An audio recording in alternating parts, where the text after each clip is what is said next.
Love marriage ആയിരുന്നു. അല്ല, arrange marriage ആയിരുന്നില്ലേ? എന്തുണ്ട് മാഡം വിശേഷം? സുഖം.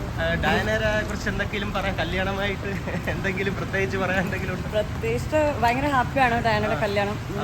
എന്താ പറയുക, you are all like dreaming and ഈ ദിവസത്തിന് വേണ്ടി ഒരു വെയിറ്റ് ചെയ്യുകയായിരുന്നു. സോ ഫൈനലി ഇന്നത്തെ ദിവസം. ഒരു കാര്യം ചെയ്യൂ, ലവ് മാരേജ് ലവ് മാരേജ് ആയിരുന്നു. അല്ല, അറേഞ്ച് മാരേജ് ആയിരുന്നില്ലേ? അറിയാലോ, സ്റ്റാർ മാജിക്കിലൊക്കെ ഉണ്ടല്ലോ. ഇത് ഞാൻ ഇപ്പോൾ ഒട്ടിച്ച ഒരു പിങ്കിൾ പോപ്റ്റോ.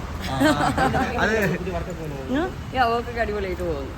ഞാൻ നെക്സ്റ്റ് മന്ത് എൻ്റെ ഒരു ബ്രാൻഡ് ലോഞ്ച് ചെയ്യാം, അർമാഡ പ്രോ എന്ന്. അപ്പോൾ അതിൻ്റെ വർക്കായിട്ട് കുറച്ച് തിരക്കാണ്.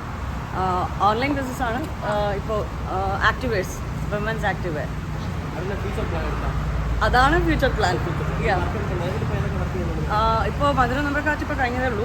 ജസ്റ്റ് കുറച്ച് ഗസ്റ്റ് റോൾ ഉണ്ടായിരുന്നു. പിന്നെ ഇപ്പോൾ ഒരു പെറ്റ് ഡിറ്റക്റ്റീവ് എന്ന് പറഞ്ഞ സിനിമയിൽ ഷർഫുദ്ദീൻ കടെ അതിൽ അഭിനയിച്ചു. ആൻഡ് ഇപ്പോൾ എൻ്റെ ഈ ബ്രാൻഡ് ഡെവലപ്മെൻറ്റ് അതിൽ ബിസിയാണ്. ഉറപ്പായിട്ട്. Pet detective, Sharafuddin productions. May be April